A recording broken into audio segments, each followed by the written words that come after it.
What's the meaning of coed?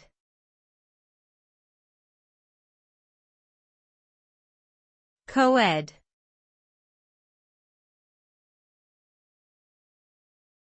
Coed.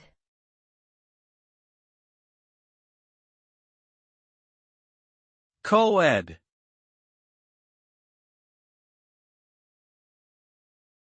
Coed.